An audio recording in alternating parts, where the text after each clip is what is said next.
Debt. Everyone owes me something. The alarm went off at 6:15. I hit snooze. 6:57. Snooze. 7:04. Snooze. 7:11. Snooze. 7 times. I hadn't said it for 8, but my thumb was doing the thing it always did before my brain caught up. I rolled out of bed and immediately stubbed my toe on the bed frame. The same bed frame I'd walked into 14 times in 2 years.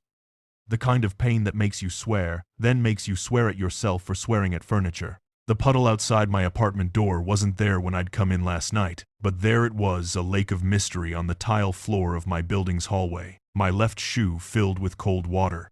My sock squelched with every step to the bus stop. Still, somehow, I was early.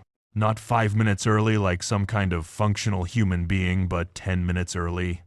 I had time to stop at the deli next to the coffee shop, grab a breakfast sandwich, and stand there watching Maria make my coffee like I had somewhere better to be. That was the first warning sign.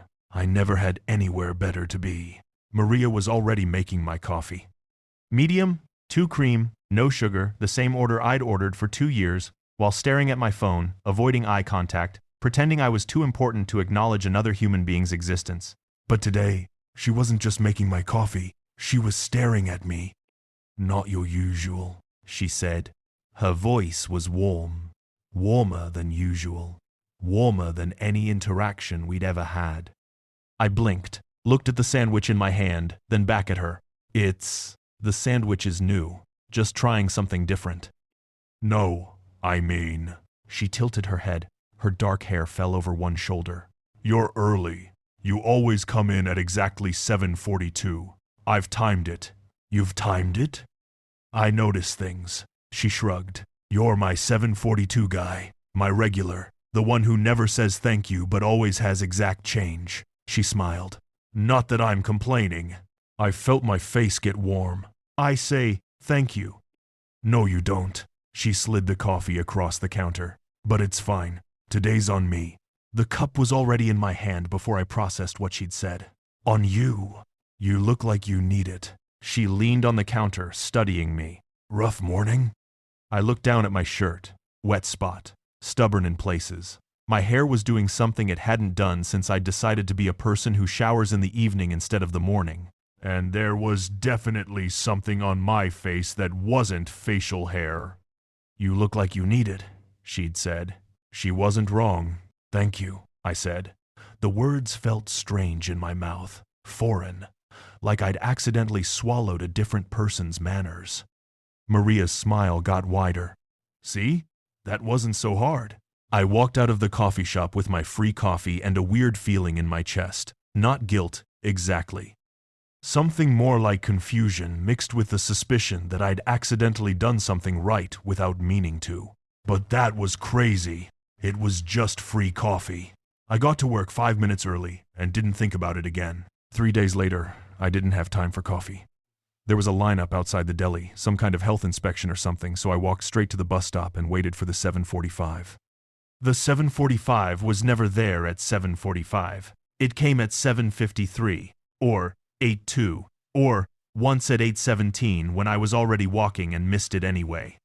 Metropolitan Transit had a special talent for making public transportation feel like a personal insult. I checked my phone. 7:43, 2 minutes late already. I started walking. That's when I heard the bus. Not a bus, the bus. The specific roar of the 745's engine. The particular squeal of brakes that needed replacing. I turned around and watched it pull up to the curb. 2 minutes early. Weird, I muttered, but I got on anyway. The bus was empty. Like, completely empty, not a single passenger from front to back. The driver was a heavy guy with a gray mustache and a hat that said Mike in embroidered letters. He looked at me like he'd been expecting him. "Good timing," Mike said. "Didn't you used to be the 7:53 driver?" "I've been doing both runs," he shrugged. "Long story. Hop on. We're running early today." Running early. The 7:45 was running early. In the 2 years I'd been taking this bus, I'd never once seen it early. Once it had caught fire in the engine and we all had to wait for another bus. Once the driver took a phone call and left us sitting for 15 minutes while he figured out what to do about his divorce. Once we drove right past my stop because he'd fallen asleep. But today, it was early. I walked to the middle of the bus, looking for a seat. Any seat. There were 30 seats in this bus, and I'd sat in all of them at some point. Back left had the best leg room, but was too cold in winter. Middle right was right above the wheel well, which was bumpy. Front had the best view, but made me feel like I was on display. Every seat was available. I sat in the middle section, by the window that actually opened, which was a small miracle because every other window on this bus had been stuck since before I'd moved to the city. The engines idled. Mike didn't pull away. "You doing okay?" he called back. "Yeah. You sure? You look tired." "I'm fine. I didn't feel tired. I hadn't felt tired in days, which was weird, because I'd been sleeping worse than ever. Weird dreams. Vivid, random. The kind where you wake up feeling like something happened even though nothing happened." An old woman got on at the next stop. White hair, cardigan, with some kind of bird on it, one of those purses that cost more than my rent. She looked around the bus, saw me, and she walked toward me. "No," I said, standing up. "No, please. You take the seat." "Nonsense, young man." She put her hand on my shoulder and pushed me back down. "You sit! You look like you need it!" "I'm 27. You look like you've had a long week." She shuffled to the back of the bus. I watched her sit down in the back row, the worst seats, the ones by the exit where everyone bumped your shoulder on the way out. The bus pulled away from the curb. The next stop, nobody got on. The next stop, nobody got on. The next stop, a woman with 2 kids and a stroller got on. And the kid, who was maybe 4 years old, looked at me and said, "Mommy, can I sit with the man?" "We'll find a seat, sweetie." "I want to sit with him. We're sitting right here. I want to sit with him." The mother looked embarrassed. The kid was pointing at me. I was a stranger on a bus, and a 4-year-old was having a meltdown because she wanted to sit near me specifically. It was weird. It was flattering. It was the 3rd weird thing in 4 days. I got off at my stop. The bus was supposed to go 3 more blocks, but I got off early because I didn't know what to do with a child pointing at me like I'd promised her something. Walking to work, I checked my phone. I was 12 minutes early. By Friday, I'd stopped questioning it. The coffee on Wednesday had turned into a free sandwich on Tuesday and free breakfast on Monday. The bus had started leaving early and waiting for me at 3 stops in a row.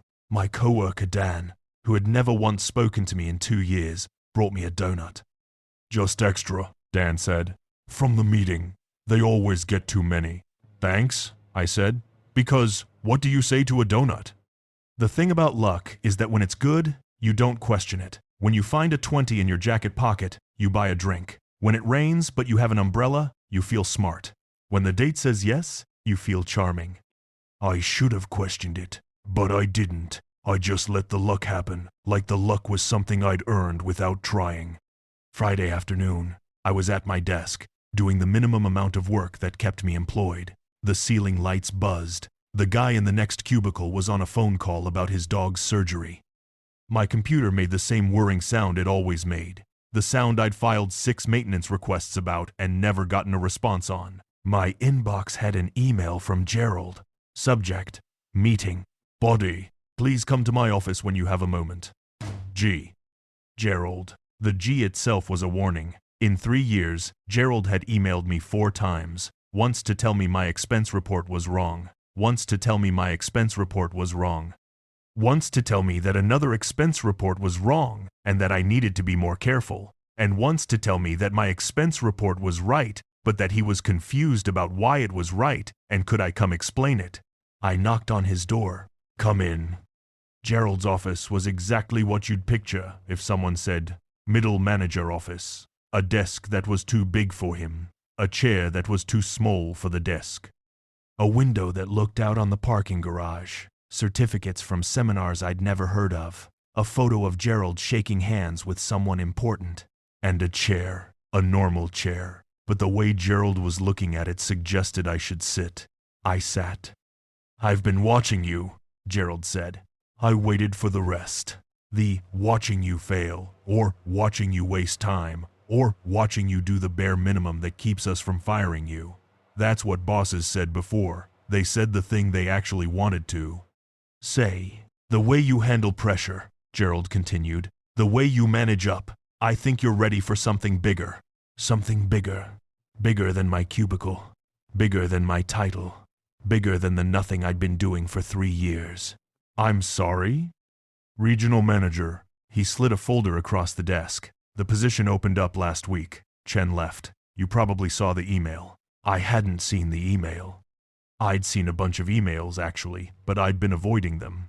Regional manager was a job that paid $52,000 a year, $15,000 more than I was making now. It came with a corner office and 4 people who reported to me and free parking. When can you start? I opened my mouth to say something, to question it, to ask why me, specifically, out of everyone on the team. To ask what he'd been watching and what pressure I was handling and what exactly managing up meant, but I didn't. I started. I don't know what to say. Say yes. Gerald's jaw was tight, like he was swallowing something. Say you'll consider it at least. I'll consider it. Good. He stood up, which meant the meeting was over. That's all I ask. I stood up too, walked toward the door, felt his eyes on my back the whole way out. Hey, Gerald said. I turned around. Nothing. Just good work. The door closed. I walked back to my desk, sat down in my chair that was too low for the desk, that was too small for the corner it was supposedly in. I opened the folder, read through the job description twice, 3 times, 4 times, salary, benefits, responsibilities, everything I'd never had, all in one package. My phone buzzed. A text from my sister. Weird thing happened. Mom gave me your old car. Said she was saving it for when you got a job. She's been weirdly insistent lately. You okay? I looked at the text, looked at the folder, looked at the door to Gerald's office. Still closed, still quiet. Something was happening. I just didn't know what yet. 2 weeks into my promotion, I started keeping a list. The spreadsheet was Maria's idea. She asked me for my number at the coffee shop, not in a weird way, just in a let's be friends way, and I gave it to her because free coffee. Then she texted me the next morning asking if I wanted to meet for breakfast. Just as friends, she'd said. I just feel like we have a connection, like I owe you something, weirdly. That's when I started paying attention. I opened a Google Sheet and titled it Weird. I made columns for date, event, person, what happened, and weirdness level, 1 to 10. Row 1, Monday coffee, Maria. Free, coffee, breakfast, her number 3. Row 2, Tuesday bus, Mike the driver, let me on free, waited at 2 extra stops, 4. Row 3, Wednesday work, Dan helped with my spreadsheet, unasked, 2. Row 4, Thursday grocery store, random woman, gave me her coupon 1, but it was 40% off. Row 5, Friday Gerald, promotion 10. By the end of 2 weeks, I had 47 rows. I filtered by weirdness level, sorted highest to lowest. Most of them were 1S and 2S small things. Free drinks, people holding doors, a guy at the gym re-racking my weights for me. The barista at a different coffee shop knowing my name. But there were 9 entries at level 8 or above. 9 events that couldn't be explained by good service or customer enthusiasm or the random kindness of strangers. The Gerald promotion, the bus driver waiting at 2 stops, Maria giving me her number, the old woman on the bus giving up her seat, my sister getting my old car. A guy at the poker game I'd gone to watch, just to watch, giving me $500 because you look like you could use it. A dude I'd never met gave me $500. I ran the numbers. Probability of this cluster, 1 in 47 billion. The spreadsheet was the first time I let myself believe something was actually happening. Not luck, not coincidence, something else. I saved the sheet and closed my laptop and sat in the dark of my apartment, thinking about the last month. Something was wrong with me, or something was right. I just didn't know which. Friday night, I went to the casino. Not to gamble. I'd lost $200 at craps within 8 minutes. My first and only time. A personal record for idiocy. I went to test, to see if the luck was real, or if I'd imagined the whole thing. The casino was all gold and red velvet, the kind of place that made you feel rich even when you weren't. Fake chandeliers, carpet with patterns that were trying too hard, the smell of expensive liquor and regret. I walked past the slots, past the roulette tables, past the craps table where some guy was screaming about lucky sevens, straight to the back where the blackjack tables were. I found an empty one. The minimum bet was $5. Perfect. The dealer was a woman in her 40s with red hair and a name tag that said Diane. She shuffled the cards with the kind of efficiency that suggested she'd done this 10,000 times before. "You the only one here?" I asked. "Just you." She dealt me a card face up. King. Then herself. A 10 showing, an ace hiding. Insurance? No. Playing smart. She dealt another card. 10, 20. I hit. Drew a 9. Busted. "House wins," Diane said, like she was sorry about it. "I lost the first hand, then the second, then the third. Card counting was useless with 6 decks and bad shoes and Diane's poker face. I wasn't going to beat the house mathematically. But that wasn't the test. The test was the bet. I put $20 on the table. The last 20 in my wallet, the money I'd allocated for groceries next week. Playing for keeps. Diane dealt. King, 5, me, 15, her, 9 showing. Hit me, 9, 24. Busted. But the card, the 9, it stuck in the shuffle. Halfway out of the deck, half in. Diane didn't seem to notice. Or she did and didn't care. "Huh," I said. "House wins." She collected the chips. "Again?" I put down another 20. Same hand. Same thing 22. Busted. But again, the card stuck. Same 9. "This deck is worn," I said. Diane's eyes narrowed. She shuffled harder. Third hand. I bet 25. King. Jack. 20. Diane. 10 showing. "Stay," I said. She dealt herself. 10, then a 6. 16. Hit. Ace. 17. 20 wins. She paid out. $50, plus my 25 back. "Beginner's luck," she muttered. Fourth hand. $30. Win. Fifth. 40. Win. Sixth. 50. Win. I stopped counting after that. Just kept betting, kept winning, watching Diane's face go from skeptical to confused to frustrated. She shuffled the deck 3 times between hands, called over a pit boss, said something I couldn't hear. The pit boss watched me for 1 hand, then walked away. "Take a break," Diane said. Her voice was tight. "You're on a winning streak. The house needs to reconfigure."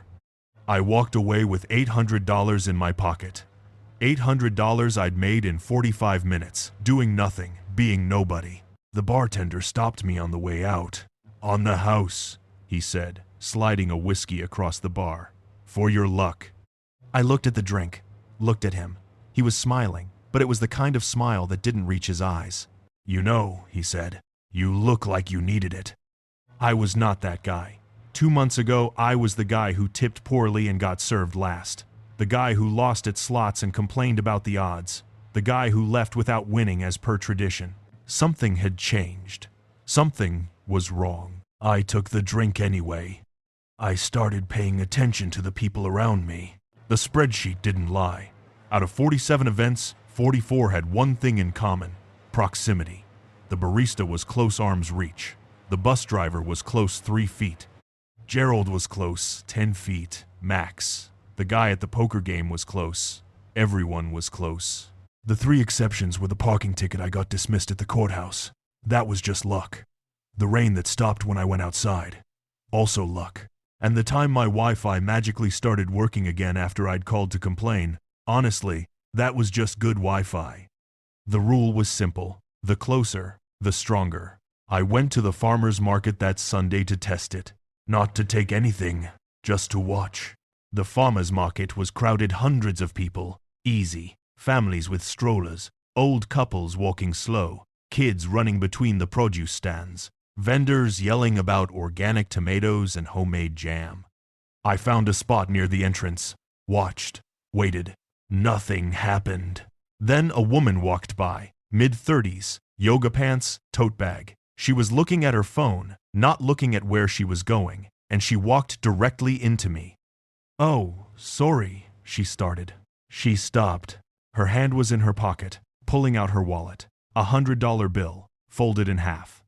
"Here," she said, pressing it into my hand. "I don't know why, but take it. You look like you need it more than me." I looked at the bill, looked at her. Her eyes were glassy, like she'd just woken up. "I can't." "You can," she smiled. "Take it. I have plenty. ID, you don't even know me." "I know." She tilted her head, like she was trying to remember something. "Weird, right? I don't know why I feel like I owe you something. Isn't that crazy?" She walked away before I could respond. I watched her go, watched her join a group of friends, laugh at something one of them said, never look back. $100 for nothing. That's when I realized they didn't know why they were giving me things. They just felt like they should, like I'd done them some favor they couldn't remember, like some invisible ledger was being balanced somewhere, and they were the ones paying. I stood in that crowd for another hour, watched, took notes. The results were consistent. Every time someone got within 10 feet of me, they felt something, a nudge, a pull, the desire to give. Some resisted. A guy in a business suit walked past without offering anything, his jaw tight, like he was fighting it, but most didn't resist. Most just gave. One guy gave me a 20. One woman gave me her sunglasses. A kid gave me a flower that his mom had just bought him. "Give it to the nice man," the kid said. The mom looked confused, like she didn't know why she'd said yes. The question wasn't why they gave. The question was why they owed, and how much longer I could keep taking before the debt came due. I found him on YouTube. Search gifted money, got nothing. Search free stuff, got nothing. Search random strangers paying, got nothing. Then I searched coincidence luck and fell down a Reddit rabbit hole. Subreddit after subreddit, thread after thread, post after post. People claiming they'd experienced weird things. People claiming others had experienced weird things. People claiming they'd made it up. R. Glitch. Mostly mental health posts. Aw. Matrix. Conspiracy theories. R. Luck. One post a month, tops. But then I found it. R. Owe me something. 4,000 members. No posts in a year. The sub was dead. Completely dead. No new posts since last April. The last post was a moderator sticky saying, "This community has been archived. Contact the mods for reactivation." I looked at the mod list. One name. You. Debt. Collector. You. Debt. You. At. I clicked on the profile. Deleted. 2 years ago. Same day as the archived post. One post. One comment. The comment was on a thread called, "Has anyone else noticed that people near them just give?" 37 upvotes. The most upvoted post on the entire sub. "There's a word for it," the comment said. "My grandmother called it debt. The closer you are, the more they owe. But it goes both ways. If someone gives you something, you owe them something back. The energy has to balance. Always." I replied, "How do you know? What is it? How do you stop it?" No response. The account was deleted. But the thread had other comments. Older ones. My dad had it. He was a real estate agent. Every house he showed, the buyers bought. Every offer he made, the sellers accepted. He said it was a gift. Now I think it was something else. My aunt. She always won raffles. Never once lost. Even in her 80s. Died rich. Everyone said it was lucky. I don't think it was luck anymore. I think I have it. I've been keeping track for a month. People give me things. Free drinks, free upgrades, strangers paying for my coffee. I thought it was charm. Now I'm not so sure. 47 comments. 47 people who thought they had the same thing I had. I searched more. One post from 2 years ago. Metro City, the city I lived in. Anyone else in Metro City? Anyone else feel like they owe the guy in the gray coat? I don't know his name, but I gave him my watch. Didn't even know him. He was just standing there, and I felt like I owed him my watch. Walked right up and gave it to him. He said thank you like it was normal. I read the post 3 times. Gray coat, Metro City, 2 years ago. The guy in the gray coat. I didn't know anyone who wore gray. But now I wanted to. He found me first. I was walking home from the casino's second visit. Same result. $800 when a man stepped out of the alley. The alley I walked through every day. The one between the dry cleaner and the Thai restaurant. The one that smelled like rain and dumpsters. He was standing there like he'd been waiting. Gray coat, long, wool, the kind that cost more than my rent. Gray hair, cropped short. Gray eyes that looked like they'd seen too much. You shouldn't take from them, he said. His voice was calm, like a lecture, like he'd said this before. Excuse me? The people. The one at the casino. The one at the farmer's market. You shouldn't take from them. I looked at him, looked at the street. We were alone. I don't know what you're talking about. Yes, you do. He lifted his sleeve.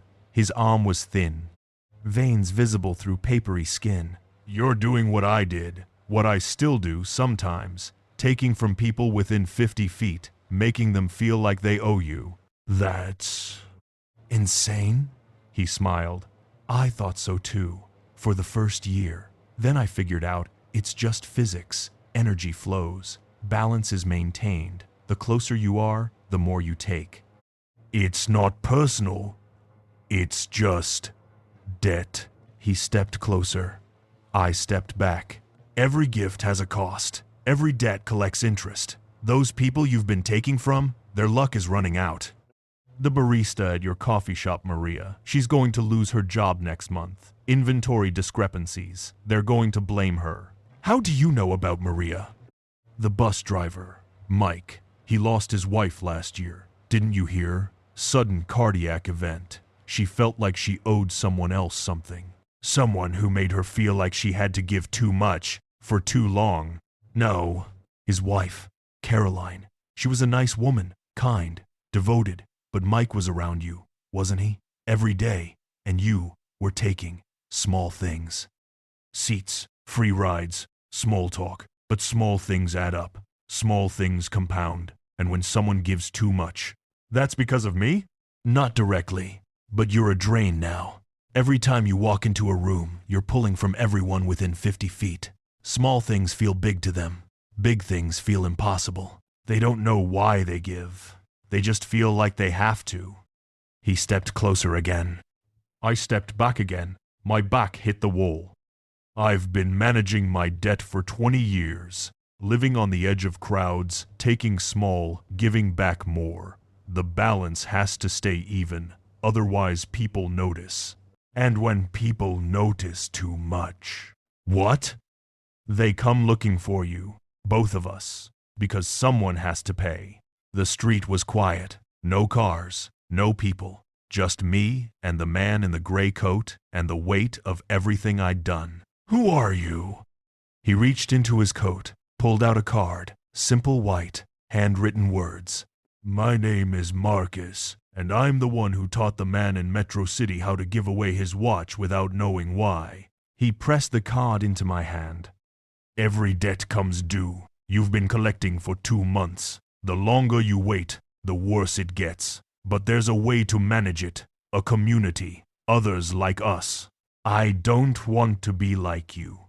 Nobody does. He smiled. But you're already like me. The question is whether you're going to learn to control it or let it control you. He walked away. Down the street, into the crowd. Gone. I looked at the card. When you're ready to learn, find me. And my phone buzzed. A text from Maria. Hey, so, I know this is weird, but my manager told me today that inventory is missing. Like, a lot. Do you have any idea? I feel like maybe it's my fault somehow. But also I feel like I owe you an apology. For what? I don't even know. I stared at the text. The debt was collecting. I tested his theory. Stopped going to coffee shops, cancelled my bus pass, worked from home, ordered delivery, avoided crowded places like the plague.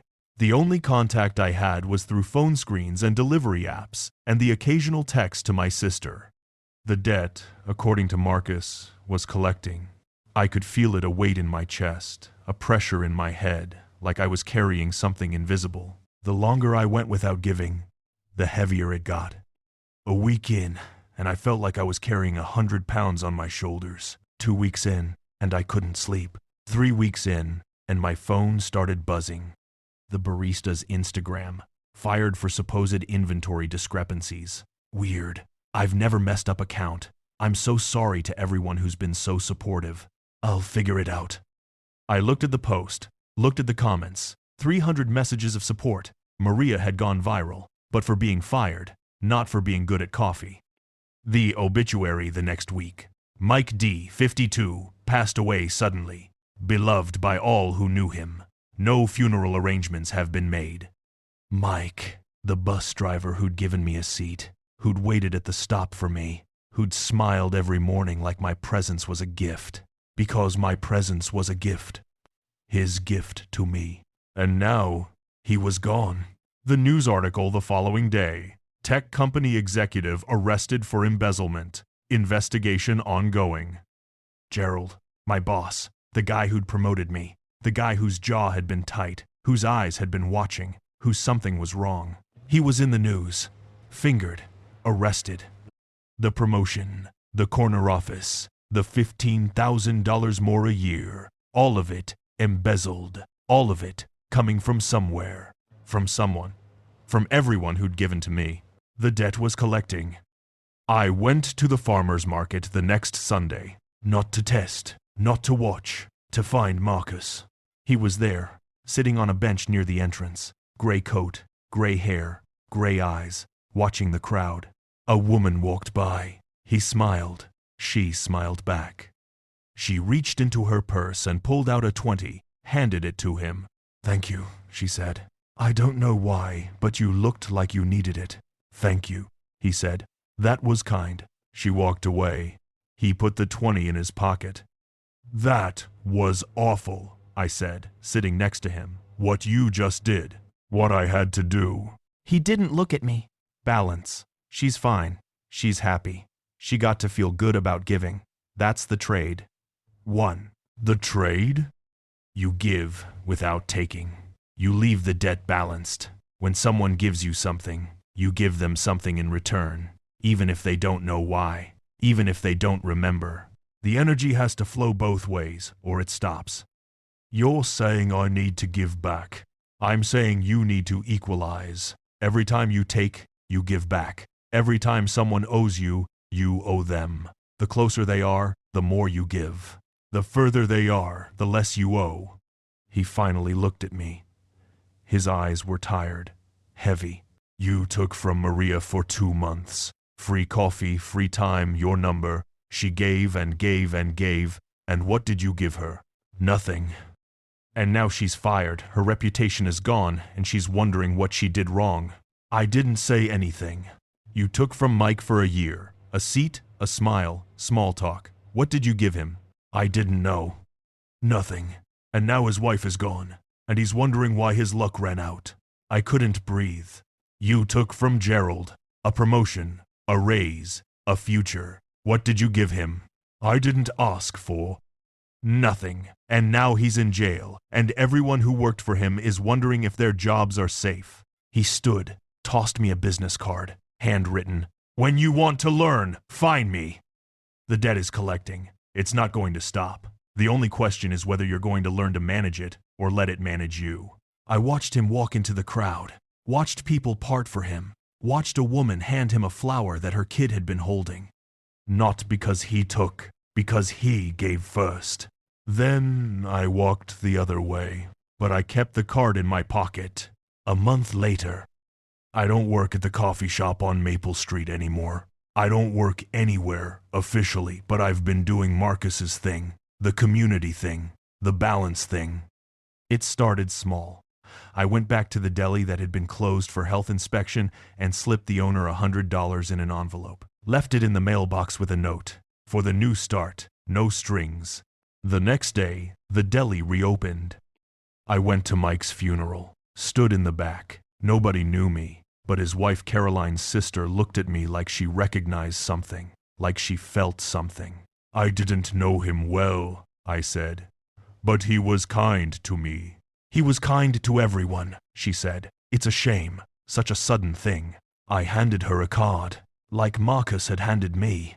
My phone number, my name, nothing else. If you ever need anything at all. She looked at the card, looked at me. Her eyes were wet. Thank you. That's kind. I don't know why, but I feel like I owe you something. You don't, but I do. You don't. That's the point. I walked away before she could respond. The new coffee shop was different. Different neighborhood, different name. The coffee was worse, but the distance was better. I could sit in the corner, away from the counter, and feel the pull from 10 feet instead of 5. The barista was new, young, maybe 19, 20. Bright eyes, tired smile, the kind of smile that had seen too much for her age. Same as usual? She asked. I'd been coming here for 2 weeks. She'd learned my order. Dark roast, room for cream, no sugar. Actually, I said, today, I'm paying. Also, you doing okay? You seem tired. She blinked, like no one had asked her that in a while. Yeah, long shift. Get some rest, I said. You look like you need it. I put a 20 on the counter. For her. The whole shift. No catch. What's this? Tip. For you. I can't accept. You can. You earned it. I walked out before she could respond. The conversation stayed inside. The debt stayed inside. Small wins, small progress, small debts I'm choosing to forget. Every day now, I walk a little further from crowds. I give a little more than I take. I keep the list in my head, running totals, checking the balance. The spreadsheet is dead. Long live the spreadsheet. I've learned to feel it. The pull, the warmth, the debt. It's like a sixth sense now. I can walk into a room and feel how much energy is there, how much is mine, how much I owe. I give compliments without expecting anything back. I hold doors without waiting for thank yous. I tip twice what I'm supposed to. 3 times, 4 times. Marcus says it's the only way. The man in the gray coat is out there somewhere, managing his balance. I could find him again. I could join his community, learn his secrets, meet the others. I'm thinking about it. But for now, I'm learning to walk the line, to give without taking, to balance what I've been given. Because the thing about borrowed luck is that someone always has to pay, and I'd rather it be me. 3 months later, my phone buzzed. The text was from a number I didn't recognize. It's Marcus. The group is meeting this weekend. Someone in Washington has been draining for 40 years a senator. Powerful, but his balance is due. I stared at the text. They want you to come. Another text. If you're ready. I thought about Maria, fired for inventory discrepancies she didn't commit. About Mike, dead of a sudden cardiac event that wasn't so sudden. About Gerald, arrested for embezzlement that had my name on it. I thought about the coffee shop, the bus stop, the farmer's market, all the people who'd given me things without knowing why, all the debts I'd collected and never paid back. I typed back, what do I need to do? 3 dots. Then, show up, learn, pay what you owe. I looked at my phone, looked at my apartment, looked at the card Marcus had given me, still in my pocket, worn at the edges. The debt was collecting. It had been collecting since the day I walked into that coffee shop and got a free cup from a girl who looked at me like I'd saved her cat from a burning building. And now it was time to pay. I'm thinking about it.